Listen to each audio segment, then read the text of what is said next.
Cisco IP phone যখন আমরা factory reset করার পরে আমরা কিভাবে আপগ্রেড করব সেটা আমরা এই ভিডিওতে দেখতে পাচ্ছি। এখানে সিসকো 7945 একটা আইপি ফোন, এটা আপগ্রেডিং চলতেছে।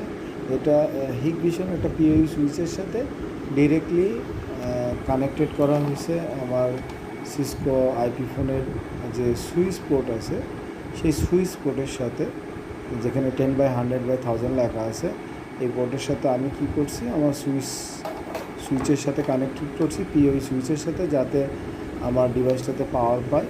এবং আমার এখানে দুইটা আইপি ফোন আছে এবং আরেকটা কেবল, এই যে লাল কেবল যেটা দেখছি, এই কেবলটা দিয়ে আমি আমার কম্পিউটারের সাথে কানেক্টেড করছি এবং আমার কম্পিউটারে একটা আইপি বসাইছি 192.168.0.1।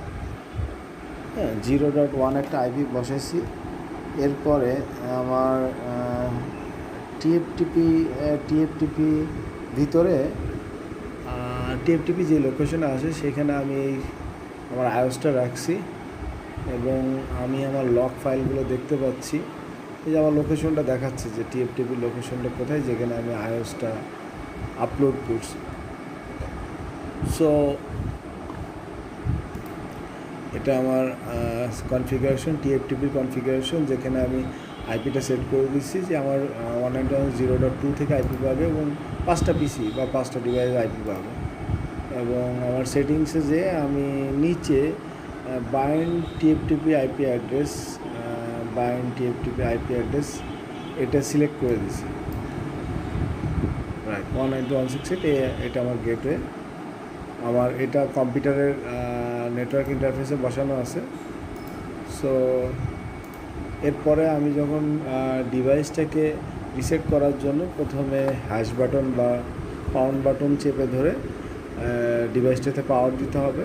পাওয়ার দেওয়ার পরে যখন ফ্ল্যাশ লাইট জ্বলবে, দুইটা লাইট জ্বলতে থাকবে, অন অফ করবে, তখন আমি 1 2 3 4 5 6 7 8 9 *0 পাউন্ড চাপবো।